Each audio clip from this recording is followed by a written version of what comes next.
Welcome to the Daily Slant, powered by Pro Football Focus and brought to you by DraftKings.com. I'm your host, Josh Hayes, joined as always by my co-host, Renee Miller. You can find Renee's work over at ProFootballFocus.com along with ESPN, RotoWorld, and you can follow her on Twitter at ReneeMiller01. You can also follow me on Twitter at JoshHayesFS. And today we have a special guest joining us. It's the co-founder of FantasyInsiders.com. You may know him on Twitter as Mr. Tuttle05. Welcome Dan Gaspar to the show. How's it going? Going well. Thanks for having me on. All right, so for those of you who may not be familiar with a lot of the great work that you guys do over at FantasyInsiders.com, maybe you can give us sort of a rundown about how the site works and what everybody can get from you guys over there. Yeah, so we all we do is daily fantasy. So we're focused on that. All our contributors, that's their main focus. And we do pretty much any sport and every sport that you can play on either DraftKings, FanDuel, or any of the other sites. So NBA starts in a week. We'll have that up as well. And if you need any other sports, we'll have all that there too. You know, they're fantastic at doing the niche sports. They do the soccer. They do the college sports better than anyone. You know, I've had a relationship with Fantasy Insiders for a while, and it's just they just crush it. That's good to know because I've actually been curious about college football, but I don't know. I just don't trust myself is basically what it comes down to. Like, who's on ABC today? Who's on ESPN? Oh, JT Barrett. I'm playing that guy. So that's great to know because if somebody has a good reputation that I can trust, and if Renee is recommending, then I obviously trust it. I would definitely love to check out the college content. I've also been looking for some DFS curling action. I know you're out there in Wisconsin, so if you guys have that covered, I know it's not. It just heats up during the Olympics, but then once it's in the off season, there's just not. The coverage is light. So if you guys have that for me, count me in as a membership today. So. We'll have to get on that. All right. So aside from the DFS coverage, you guys have a great podcast. You guys have like daily articles there as well. Is there anything unique to Fantasy Insiders that sort of is like your bread and butter, or something that they find at that site but you might not find at others? As Renee alluded to, I think the niche sports especially are where we have a lot of offerings that you can't find on a lot of the other sites. Our EPL or UCL team for soccer is tremendous and the best out there. I think college football, as Renee said, as well. But we still pride ourselves with the coverage of the main sports too. We feel like we've done a good job of creating a team there as well that can match any of the other content available. All right, well that's good to know. And it goes without saying that you guys are pretty big, DFS players in the industry, along with creating all kinds of great content there as well. Renee mentioned to you as I was talking to her about qualifiers, that she was like, well, you know what, Dan is the man when you want to talk about Qs and how that goes. So maybe you can explain to us about your process behind qualifying, maybe talk about how beginners can sort of dip their toe into those waters there, because I think it's something that everybody's always interested in, but maybe some people, like myself, for example, feel like they may be underrolled in terms of bankrolls, or they don't know like the best approach as a person just getting started from that aspect. Yeah, I think the biggest thing for people who are kind of beginning or don't have necessarily huge bankrolls, and sorry to let you down, I would say actually don't try to qualify. To be completely honest, qualifiers in general are just bankroll killers. They're not going to be a good way to kind of build your bankroll by any means. They're more of the competition's there for glory. You know, you want to win that seat out to the destination final. You kind of want to have the bragging rights. If you're okay with that and knowing it's not the greatest financial investment, so be it, go after it. But for people that are just starting out, I just want to make sure that you don't have the illusion that these things are easy to qualify for it, because they're not. But if you do want to qualify, there are some various tips that you can practice or take into account. The biggest thing, if you're playing with a small bankroll, I would actually suggest trying to win a satellite into a qualifier of a higher buy-in, because you're competing against smaller fields in both of those competitions then. And if you're looking to kind of grind those satellites out or play some of the satellites to try to get into the higher bankroll or the higher buy-in contests, what I would suggest is look for what you're looking to do is you're looking for overlay. So you're trying to find satellites that are guaranteed but aren't necessarily going to fill. And a lot of those can be found on some of the more obscure or unique slates. So you might be able to find the overlay in a Monday to Thursday contest for football, or a primetime contest, Sunday to Monday. A lot of those contests are the contests that are actually going to have overlay. So you kind of want to keep an eye out for those, as those can be a good way to get into a qualifier that has a little higher buy-in than you normally would be able to afford. All right. Some of the smaller sports too, or some of the off sports, like you can play a satellite in hockey for an NFL qualifier, right? Yep. Do those tend to have more overlay too, or no? I haven't followed hockey closely, but NBA will be picking up. Yeah. NBA, it's kind of the similar thought process. A lot of the main slates, so for NBA, most of the start times are going to be at 7 o'clock. But they'll also run late night contests that start at 9 o'clock or 10 Eastern. A lot of those later contests are more likely to not have as many participants, and so they'll overlay more often or more frequently than the main slates. So keep an eye out for those. And so let's say you have $2 to try to qualifier that you're putting towards your kind of qualifier budget. What I would suggest then is trying to find, again, maybe wait for that late slate to start. There might be a $2 qualifier with 12 or a $2 satellite to kind of get into a $100 qualifier, and that's kind of the direction I would take if I didn't have a whole lot to spend. All right, those are all things that make sense for me, and I think I'm probably going to dip my toe into a couple cues just because I found a 4-leaf clover in my backyard the other day, so that's obviously a reason to get in there. I know it. But let's just talk about from an experience standpoint. Like you've obviously played multiple qualifiers, and I'm assuming across different sites. So do you have a specific site that you think is maybe set up better for qualifying, or you like the overall experience? I know you've gone out to some of these live finals. I believe it was the FanDuel Bo Jackson for baseball out there. You were out there out here in Vegas, which from everybody I heard from, was an awesome experience. So maybe you can talk about your experiences with these qualifiers and what you like the best from any of the sites. Yeah, I wouldn't say there's necessarily a site that's easiest to qualify for. I think a lot of it comes down to personal success or personal preference. And you should be able to find this out if you've been playing for a little bit. There will be sites that, for whatever reason, your skill set may tend to have more success on that specific site. For example, I tend to have more success on FanDuel. I haven't been able to attribute it towards anything specifically at this point in time, but my numbers obviously show that I've had much more success on FanDuel than a site like DraftKings. So for me, it would make more sense than to maybe invest a little more money in FanDuel than it would on DraftKings. But I think that's an important note to point out, is that try to find out where your strengths are, where you're having success, and target that site specifically. As far as experiences go, again, I've qualified, I believe, 10 times for 10 final events, and I would say the majority of those have been FanDuel. Star Street back in the day when they were live, I qualified a couple times for them, and Draft Street a couple times. I still have yet to get a live event at DraftKings, but from what I hear, their DraftKings is actually the top-notch qualifying event. Just because of the money they put into it and the time and the kind of the atmosphere they provide.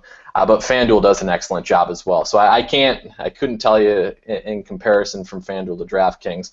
I've been pleased with FanDuel, but I hear DraftKings is even a step up from what FanDuel typically offers. All right, well, that's something great to look forward to. Last question about the qualifiers for you. Let's just say unlimited bankroll. I can just empty the clip. What do I do here? What's the best way, bankroll restrictions aside, to just get me there in terms of getting me a seat at one of these live finals? Yeah, so I've typically been a single entry guy where I just fire more or less my cash game lineup into these qualifiers, and I've had success doing that in the past. With the qualifiers getting a little bigger, I would suggest you're going to have to take multiple lineups. and kind of diversify and differentiate your lineups so that you can kind of get as many bases covered as possible. So I wouldn't necessarily put all your eggs in one basket when trying to qualify, but if let's say you have you're running with 10 lineups in a qualifier, I'd put exposure on my highest owned player I might have on 40 to 60% of those lineups, but I wouldn't go all in on that player. Kind of mitigate some of the risk and still keep some of your other lineups alive. So really just trying to diversify and almost treating your lineups as a portfolio where you want to try to maximize the returns, but you also want to kind of mitigate your risk where possible. All right, I think that's great advice. Overall, the last question I have for you, I know you're short on time before we go, is we're heading here into week 7, and we obviously definitely trust your expert insight, and I would like you to give me some sneaky picks that I can take into my live final queue here this week. So what do you got for me? Okay, most of the sneaky picks I would provide would be guys that I would think of could maybe be a little lower owned compared to their matchup and skill set. One of the guys that stands out to me, I think, with Atlanta heading to Tennessee, you're going to see a large majority of people on Devontae Freeman, and for obviously good reason. He's a tremendous play this week, and he'll be a staple of a lot of my cash game lineups. But a pivot off of Freeman would be putting a guy like Julio Jones in your lineup then. So staying away from Freeman, but going to Julio Jones, someone else who can also have a huge game for the Falcons. And so basically what you're trying to do is you're trying to differentiate yourself from the field by doing a play like that, where if Freeman has a dud or at least a 10 FanDuel point game, you still have potential for Julio Jones to have a huge game, and he'll be highly under-owned because Freeman is projected to have such a high owned percentage. Similarly, you have guys like, if you're looking at the Cardinals' wide receiving core, a guy like John Brown bust out in Week 6. You're going to see a lot of people on him in Week 7.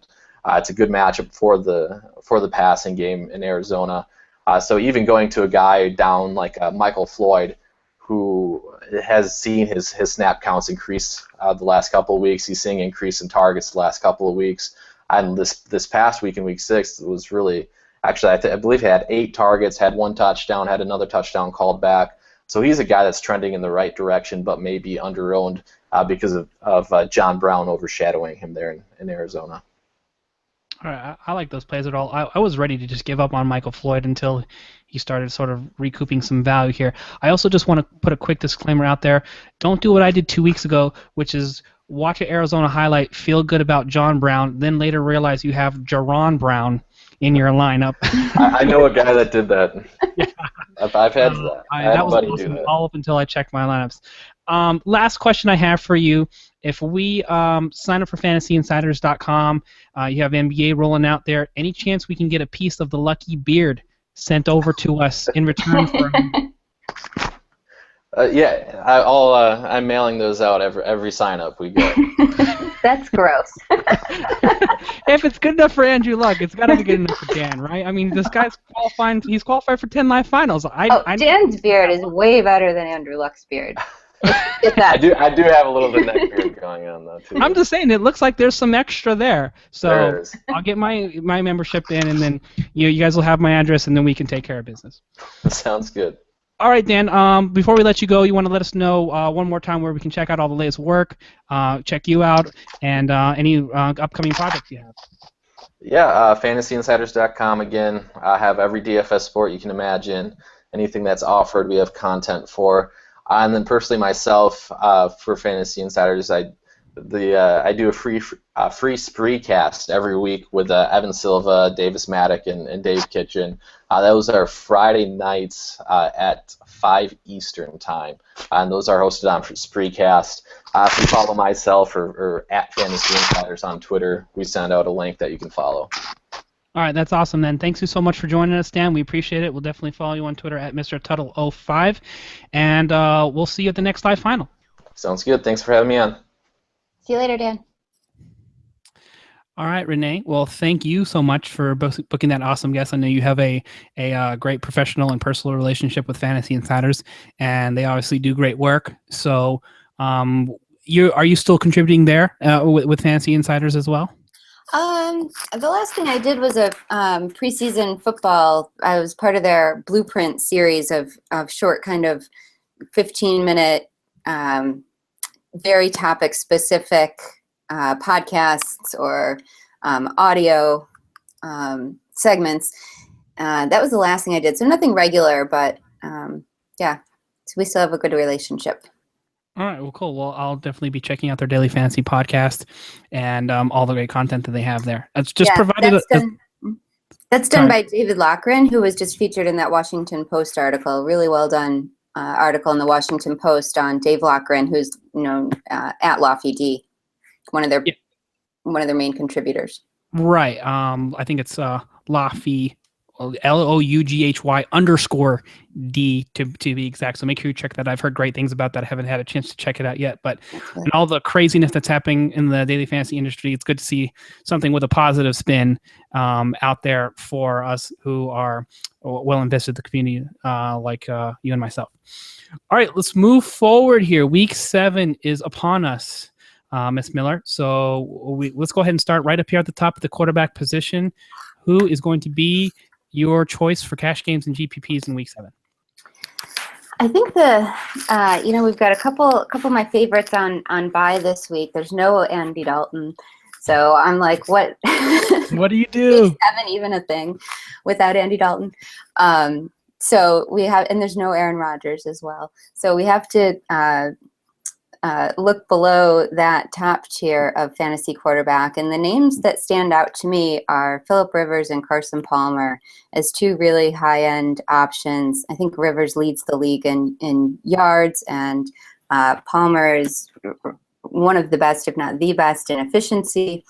They both get pretty nice matchups this week in what should be high-scoring games. So I'm kind of on Palmer and Rivers as my cash game stand-ins. All right, I'm with you on Phillip Rivers as well. I like the fact that, for instance, on FanDuel, if you're paying like up to $8,900 for Andrew Luck, you can drop it down and get a $900 discount on Phillip Rivers. I mentioned earlier today on 120 Sports that Phillip Rivers leads the league by over 350 yards in terms of passing, and he only has 13 more attempts than the rest of the quarterbacks in the top 6, and all those quarterbacks have 6 games played. So it's run and shoot time out there in San Diego. They've pretty much given up on feeding Melvin Gordon a good bit. He fumbled once again. I heard he had 2 fumbles, and one of them was officially lost. So you saw that he just got 7 carries. They tried to give Danny Woodhead a couple shots in the red zone and the goal line, wasn't able to convert. So I think they're just going to put it all in his hands. And the good thing about it too, even with Keenan Allen getting injured, is it just really hasn't mattered who they've rolled out at the wide receiver position. They rolled out Dontrell Inman. Stevie Johnson has been out of the lineup. He just keeps making it work. So I think I'm with you 100%. 8K on FanDuel, and taking a look at the price, $6,500 on DraftKings. Those are bargains to me. So that'll be an easy cash game staple. Now, next question for you: do you pair him with Gates in most of your lineups? Yeah, I mean, we're talking about the Raiders. They've given up so many fantasy points and 6 touchdowns to tight ends, despite only playing 5 games. So that's an easy pairing. I just actually finished writing up a blurb on Ladarius Green, who in my Contrarian Plays article that I do for FanDuel, because I think Gates is going to be such a popular play. His price is still really affordable. Like you said, with the wide-out injuries, he's going to pick up a lot of that slack. And I think there's still something there for Ladarius Green, given, I think 2 tight end sets make sense, or they're going to spell Gates every other drive or something. So I think both tight ends make a lot of sense this week. I can see that, and you're getting a significant discount on Ladarius Green there as well. So aside from that, too, if Keenan Allen does happen to come back into the lineup, his matchup against Nico Thorpe is one of the best on the wide receiver cornerback chart that Mike Clay puts out for Pro Football Focus each and every week. So I'll be paying attention to see if Keenan Allen ends up making it into the lineup, or if not, who may be replacing placing him in the lineup at that spot, because Nico Thorpe is definitely a guy you want to target. We'll see if Malcolm Floyd gets slid over into that spot, or if maybe Steve Johnson's able to come back. Any of those matchups are going to be a potential sneaky target for me in those spots. Okay, so aside from those two staples at the quarterback position, now we're talking about Value Town. Who can we visit over in Value Town? Fingers crossed we get Landry Jones. I mean, he would be the value play of the week, but that's still up in the air. So we know all about Kansas City and their secondary and how many touchdowns they've now allowed to opposing quarterbacks and wide receivers. They're top. So if we can get Landry Jones and his, chuck it attitude out there on the field, I think they looked a lot better with him at the helm than they did with Vic. I think, I mean, from an outsider standpoint, it certainly seems like he would be the top choice unless Ben Roethlisberger is miraculously able to come back this week. So that's kind of a wait and see for me. Otherwise, in Value Town, I don't know. Nick Foles jumps out at me a little bit. I don't like him as a quarterback, but I do like the matchup a little bit. They're home. They're have established a really nice run game with Todd Gurley, who I think is one of the top plays overall at all positions this week. I just submitted my building block to ESPN on Todd Gurley, but Foles could be interesting there too. So he's cheap. He's definitely you're saying he's the mayor of Value Town. Is basically. Well, I think if he's the mayor, then Landry Jones is the governor of Value Town. Well, I'm not using Zach Mettenberger. I don't want to use Brandon Weeden. By the way, on the opposite side. Exactly, the Atlanta defense all day. Yeah, they've got one of the top projections everywhere, and they'll probably be like a cash game in GPP staple for me for the most part, over 50% exposure for me in that spot. Yeah. Talking about some, what about your boy, Mr. BB, Blake Bortles? Here, he's got I think a top 12 quarterback grade according to Pro Football Focus. Yes, sir, 12 exactly through the first 6 weeks of the season.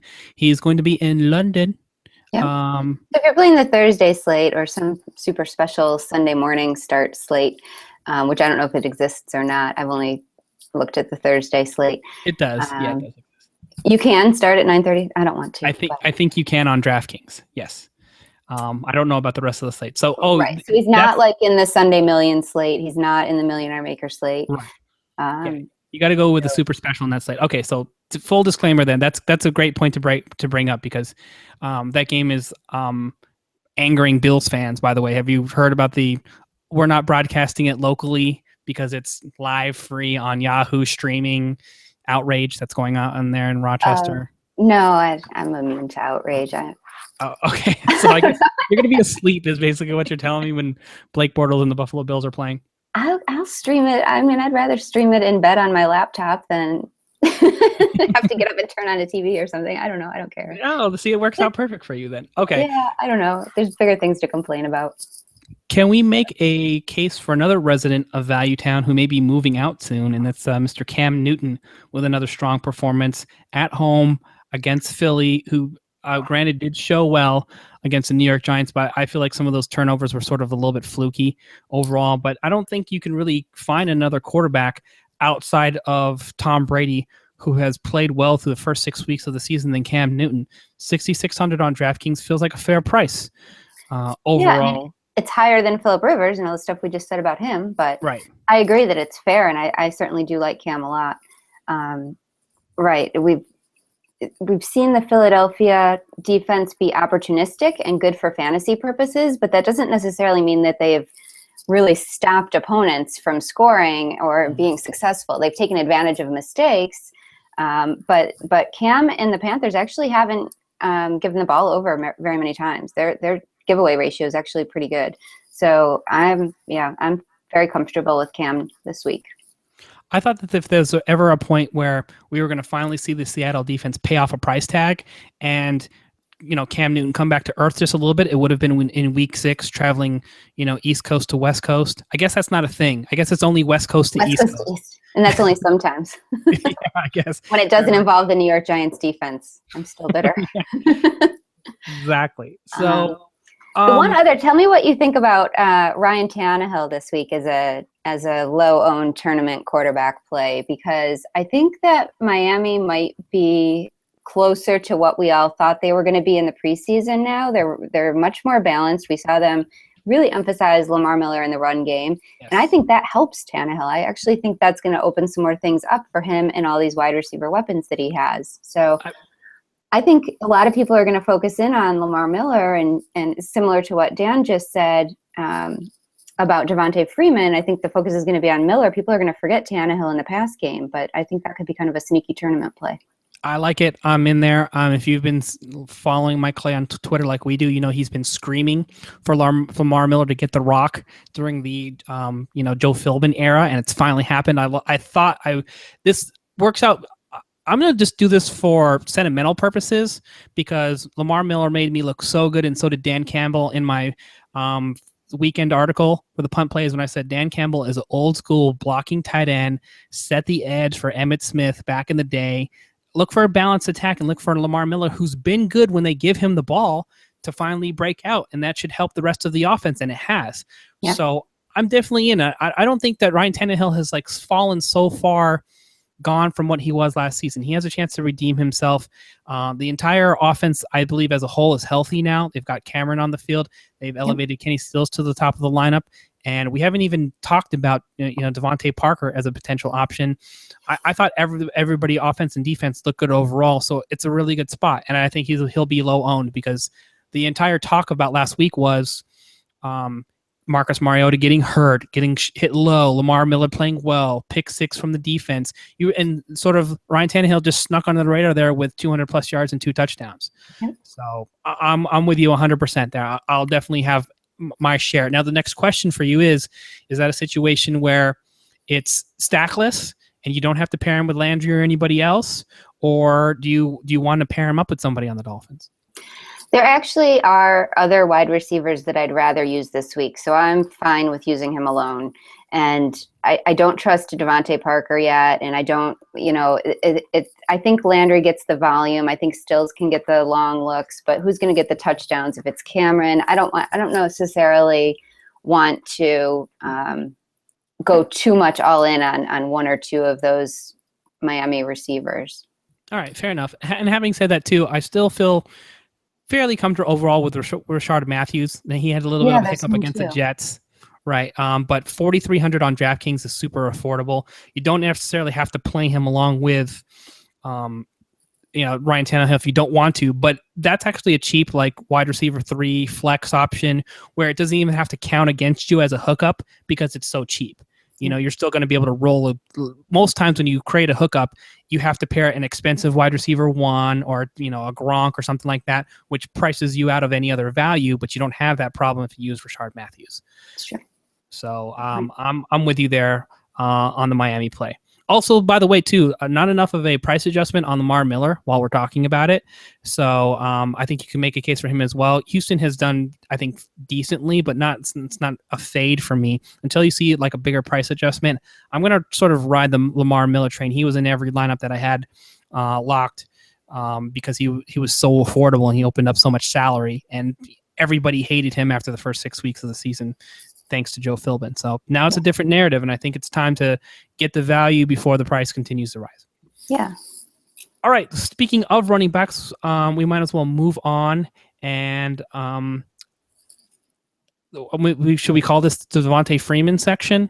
We'll just rename it for the most productive player in fantasy at the running back. Yeah, I think we could just do with him what we do with Gronk now. Yeah, right. It's just Devontae Freeman. Anywhere you can playing this week, so yeah.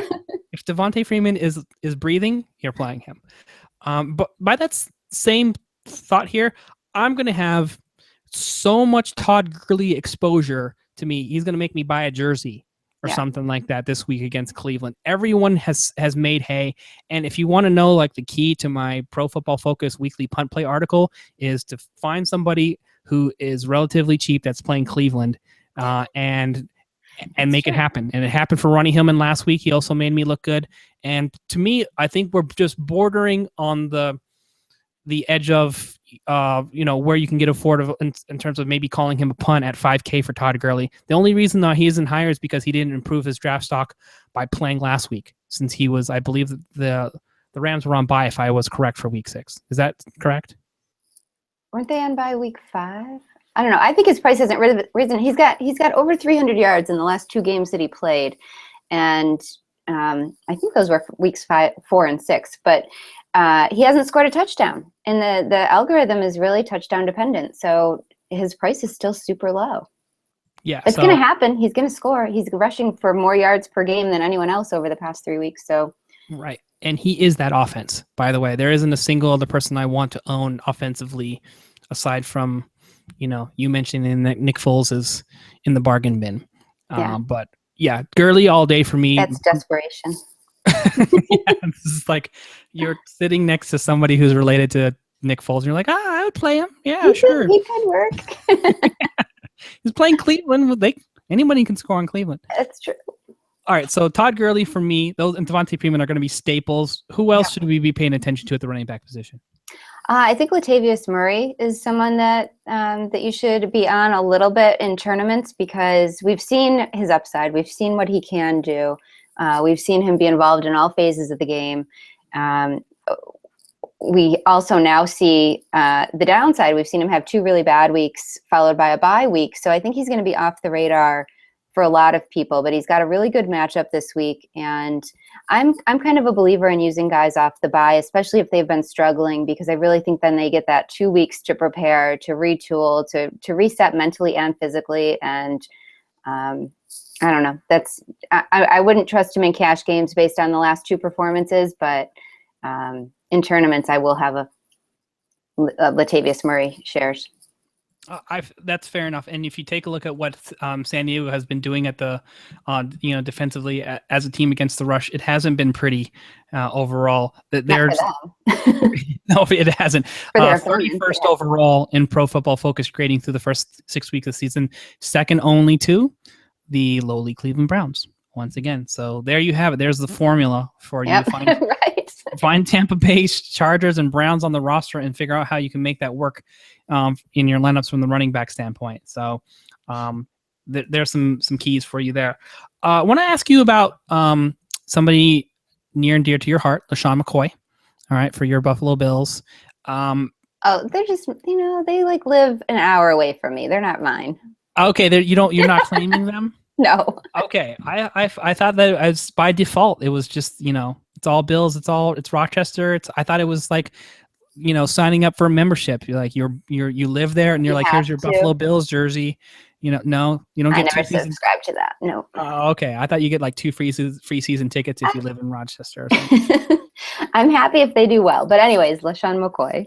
Okay, LaShawn McCoy was surprisingly productive from coming out. I had serious questions because he had been gone for so long, but matchup against Jacksonville,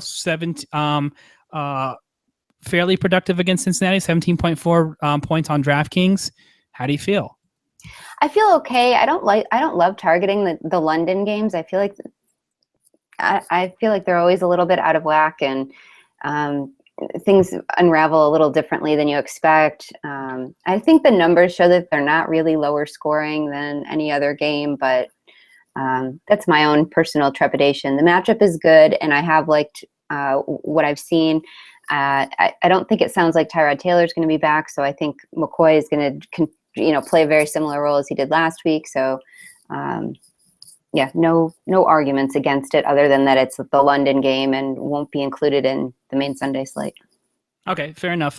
I think what you might be actually telling me is that there could be some opportunity for those of you who do enough research to find out some of these values, because not everybody's going to be paying attention to the slate or getting into the slate. So what I might do is take a Thursday GPP on DraftKings where you have late swap and take a couple shots at a Blake Bortles and a LaShawn McCoy in my lineups. Maybe Julius Thomas, provided his ribs aren't too tender.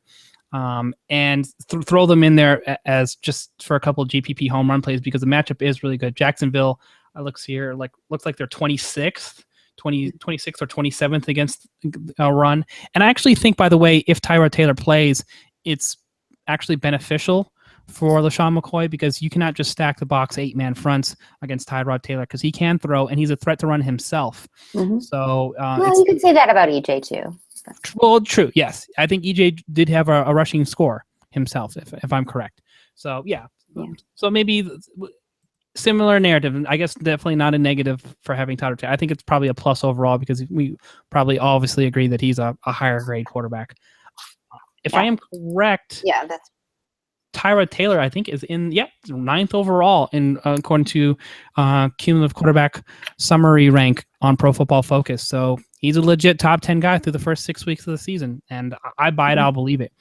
From that same vein, I guess, and then maybe you should pay attention to Tyrod Taylor as a London play, or just going forward in general. You feel fairly comfortable with Tyrod Taylor and GPPs? I do if he plays and he's healthy. Okay, fair enough. So we're sort of past the top cash game options at the running back position here. If we go back to Value Town in the running back section, who can we visit? It's not fantastic down there. I guess I like Frank Gore. He's a little cheaper this week. Getting really cheap is the Antonio Andrews, Dexter McCluster, Bishop Sankey monster. They're all facing Atlanta, and we just talked about how much we like their defense, but we also know Atlanta's given up 10 touchdowns to running backs this year. And if Zach Mettenberger is the quarterback for the Titans, I have to think they're going to rely pretty heavily on that trio of running backs. And Dexter McCluster gets a little bit more involved in the passing game, but it's Antonio Andrews that out-touches them all for the last 2 or 3 weeks. So he'd be the one that I'd go with. 3,300 on DraftKings and 54 on FanDuel. All right, fair enough. I want to get your take quickly on Jonathan Stewart, who it seems to me like could potentially be a value at 4K on DraftKings against Philly. They are at home. This is the first time we've finally seen Jonathan Stewart get a fair share of work. 21.6 points on FanDuel. I believe he reached the end zone. I hate the fact that the biggest threat to him in the red zone is still Cam Newton as a touchdown vulture. But aside from that, looks like they finally he's finally gotten healthy enough or productive enough for us to make a case. You saw before they started, getting their brains beat out of them that Rashad Jennings and Shane Vereen were sparingly effective when they didn't have to go full pass mode in the second half there. Any interest in Jonathan Stewart this week? There's enough football players in the National Football League that I don't have to undergo that torture. Okay. All right. Listen. I've just been playing fantasy long enough. We've all seen these this flash in the pan from Jonathan Stewart has happened so many times before, and we've been so tricked by it so many times and then let down again. It could be real. Everything that you said is true, but I just think that there are other options this week. All right. Well, I'm just telling you now. I'm going to stew the stew. I'm stewing the stew here in week 7. He's going to make my article. I'm writing it down. 4K on DraftKings. He's too cheap. I was like, I don't need that many points. I need barely above double digits to not get burned by him. And then taking a look at the Philadelphia defensive run grade, they're in the bottom 5. So, having said that, Philadelphia is so, like you just said, it's so wishy-washy. You don't know if you're going to get a dominant performance like they did last week, or if Washington is going to score 20 plus points on them or something like that, or they're going to get destroyed by Dallas. It's such a Jekyll and Hyde type of deal. But when we're talking about discounted guys, he probably makes the most sense. The other thing too is we're talking about guys here in this neighborhood. 4,200 for Charchandrick West, 4,200 for Duke Johnson, Chris Johnson 4,300, Carlos Hyde at 4,600, Woodhead at 46. A lot of these guys are in timeshares that you're not exactly excited about. At least with Jonathan Stewart, you don't have to worry about anybody behind him. So there's that. The Eagles actually. So PFF grades and fantasy don't always correlate well. I think it's a reasonable caveat to bring up. You know what? I had this reverse. For example, the Eagles have allowed the 3rd fewest fantasy points to running backs this year. And they faced Chris Ivory, they faced Devontae Freeman, they faced Mark Ingram, they faced Rashad Jennings, Alfred Morris. They've still yet to allow a rushing touchdown to opposing running backs. So I don't know. PFF grades just don't always quite match up with fantasy generosity. Okay, sometime. fair and duly noted. I just wanted to mention out of the cheapy guys that are available. And by the way, I had this backwards. I had it reverse sorted. Philadelphia, I think, is ranked in the top 5 in run D, not bottom 5. That would make more sense given what I just said. Yes, it does. But fifth is, believe it or not, is actually the New England Patriots. If you'll buy that. So not that it matters because they've housed everybody that they've played. So who cares how many rushing yards they've given up against them? But nobody can run against them because they have to throw because they're losing by 30 points. Right. I was like, oh, hey, that's a good 4.5 yards to carry against New England. We only lost by 21. It's great. Right. We were able to run 4 times. Right. Just a quick disclaimer too on Duke Johnson, by the way, for whatever reason, Robert Turbin is now in the mix as well. So that sort of is a small downtick to his value. He's still the third down passing back and got the most work out of the running backs, but it's just more of a sort of a mess. It's looking a little bit more ugly, sort of like the Charchangic West Kansas City situation and the Tennessee situation as well. I would probably feel a little bit more comfortable about a guy like Theo Riddick, provided he's healthy. He's hit double-digit fantasy scoring in, I think, 4 out of the 5 weeks overall, with the exception of Seattle.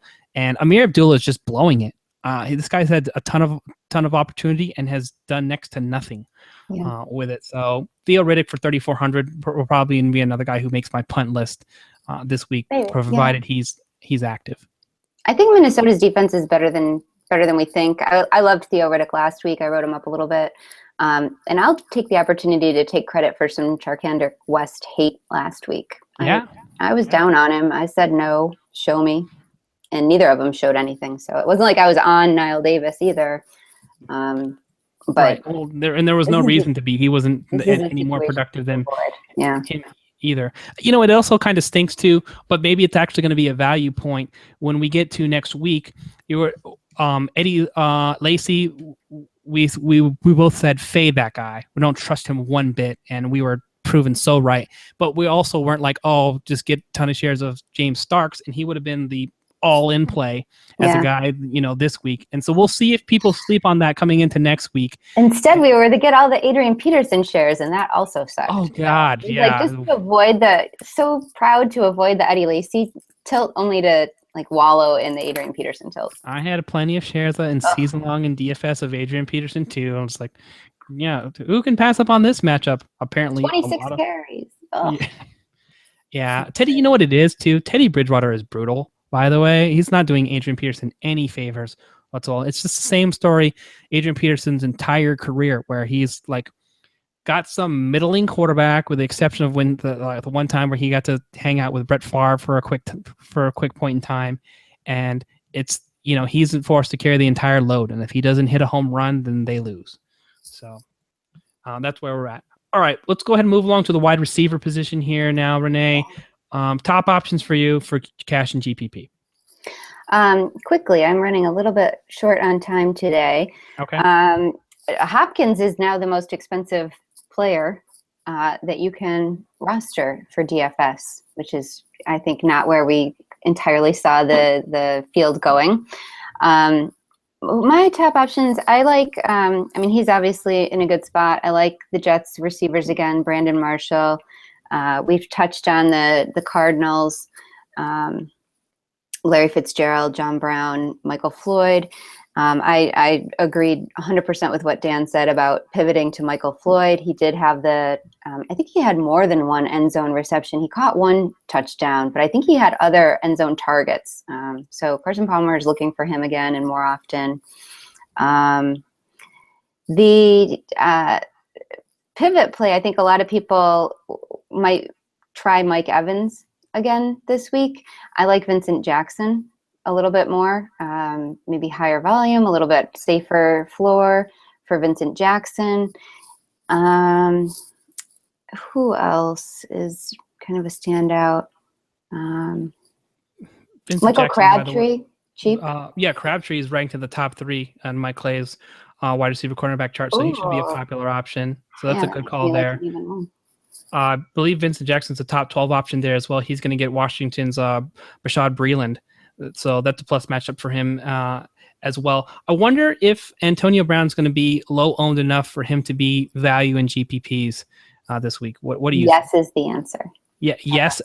I wrote him up in my contrarian article just a few hours ago. I mean, It's so got crazy that he fantasy points in his last 3 games. Yeah. Six fantasy points. His price dropped decently on both sites. So yeah, I think he had 8 targets last week. They just were very poor targets. So one thing I also say is Tavon Austin has a top advantage play on the wide receiver cornerback chart. I don't care what happens. You'll never be able to talk me into playing Tavon Austin. All right. How about Brian Quick? Because I like this too. Well, full disclosure here, you can make a case for anyone against Cleveland because that defense has been exceedingly bad, with the exception of 3 interceptions against Peyton Manning last week, but it still wasn't good enough for them to Let's credit Manning. Yeah, keep 23 points off the board. But yeah, I would much rather play Brian Quick. I think he's a 3 times higher grade receiver than Tavon Austin. Tavon Austin is like watching Rajay Davis hit two home runs or something like that.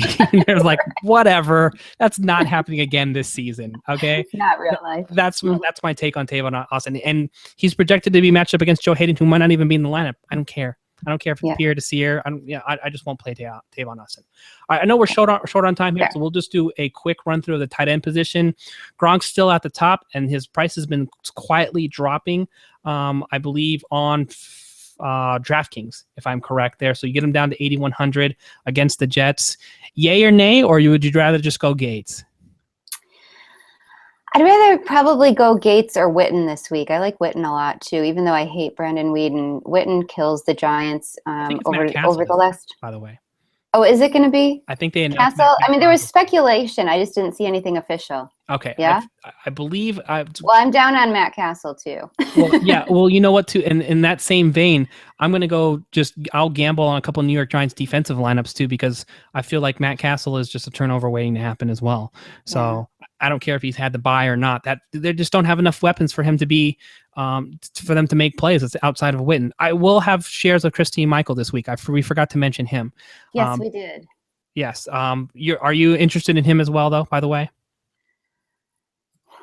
Not really. I'm not. I mean, we could do this every week with the hot new running back, and I'll probably give the same answer, and sometimes I'll be right. But to my recollection, he was never, even in the limited opportunities he had in Seattle, he was never all that he was hoped for to be. And I know some really, really smart people that have been stashing him on Dynasty. I actually inherited a Dynasty team from the founder of RotoViz, who there's literally no one I respect more in fantasy football than the fantasy douche. And I have Christian Michael on my Dynasty team now because he was such a big believer in him, and it's almost like a trophy, a homage to fantasy douche. But I don't think I'm going to start him in that league. I know he's cheap. And that team is a disaster. Like, if I liked him, I would start him because it's brutal. I'm starting Alfred Morris, So I'd start Michael over Morris right this week. I know it's the Giants, and the Giants believe in him. Yeah, I just don't. Well, the Giants have defended the run, I think, fairly well at home for the most part. So there's that. But having said that, I don't really think they have a choice. It's a new quarterback change, and that's their one asset that they have is supposed to be the offensive line and the run game. So I think he has to actually get force fed at some level. There's a good chance. Are Randall and McFadden out? No, I believe that. That's a big problem with the theory. Well, it is, but you've seen Joseph Randall blow this job, and Christine Michael has been getting the majority of the first team reps. That's the report. All I'm saying is he's $3K on DraftKings, and I don't mind having a share or two. I'm not going to load the lineup up, you know.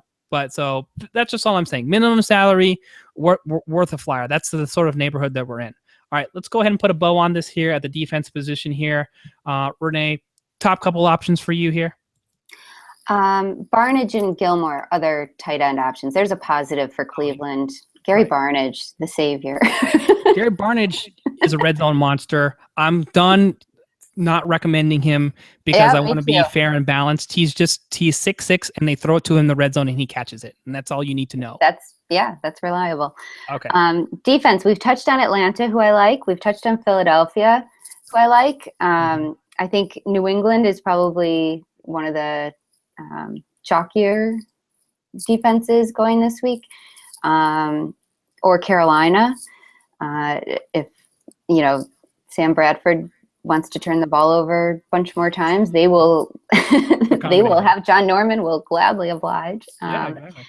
So those are a couple I like. St. Louis, I think, is a little bit interesting as a defense too.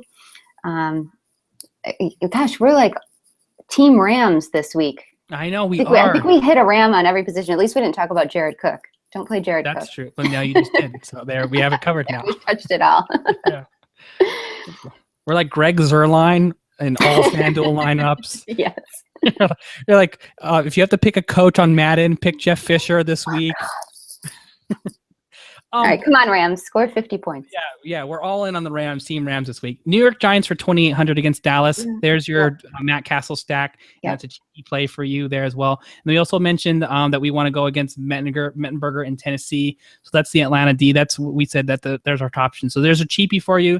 There's a bottom one in there as well. Having said that, too, Washington, I think, is the one I'll have a couple shares of at home with Jameis Winston having to travel that way there as well. Obviously not a top projected play, but Jameis Winston has been one of the biggest turnover machines this season as well. So yeah, I think we've sufficiently covered it. So that's going to wrap it up for the Pro Football Focus Daily Slant show here. Just don't forget that if you haven't checked out DraftKings yet, football is back and it already feels like the playoffs. So thanks to 1 Week Fantasy at DraftKings.com, with millions being won each week, and every play and every game could take you closer to a life-changing payday. This isn't fantasy as usual. This is DraftKings. Welcome to the big time. Hurry to DraftKings.com now and use the promo code PFF to play for free with your first deposit in this Sunday's $1 Million Draft Fantasy Football Contest. Enter PFF for a free entry now at DraftKings.com. That's DraftKings.com. What's coming up for you here this week before you head out of here, Renee? I've got the usual football stuff, contrarian plays and bargain bin plays for FanDuel over at RotoWorld coming up Wednesday and Thursday. I've got DraftKings plays at PFF on Friday, and my flex plays for DraftKings on ESPN tomorrow, Wednesday, and a look at the kind of a preview of the highest projected scoring games will also be on ESPN on Friday. I've also got a couple of preseason strategy pieces for NBA DFS. If anybody's thinking about switching over, yes coming. The first of those is out today at ESPN, and I'll have another one. The one today talks about factors that you want to look at to kind of get a broad overview of the slate and which teams you might want to target. Next week, I'll follow that up with a piece on like putting it all together and how do you want to mix in things like safety, value, and upside at each position? Where do you want to draw those elements of a good lineup from in terms of your point guard versus your center and stuff like that? All right. Well, other than 46 articles coming this week, not much going on for Renee is basically what it comes down to. You can catch me on the RotoWire DFS podcast for the rest of the week here, Wednesday through Friday. And I'll have my Pro Football Focus article available for the late Friday, early Saturday at the latest, talking wide receiver and running back punt plays. So just as busy as Renee, except for minus 40 articles. So, so there you have More talking. I'm a writer. You're a talker. And a very good one at that. So we'll definitely check out all your work. Thanks for watching and listening to today's show, brought to you by DraftKings.com, America's favorite 1 Week fantasy football site. Don't forget that you can subscribe to PFF Radio on iTunes, listen on Stitcher, Blog Talk Radio, and the official PFF YouTube channel and the Fantasy Sports Network. Thanks as always to my excellent co-host Renee Miller for her expert insight. You can follow her on Twitter at ReneeMiller01. Have any comments or complaints or questions? Make sure you send it to me over on Twitter at JoshHayesFS. And once again, thanks to Mr. Tuttle05, Dan Gaspar, for joining us. Thanks for listening and watching. We'll see you next time.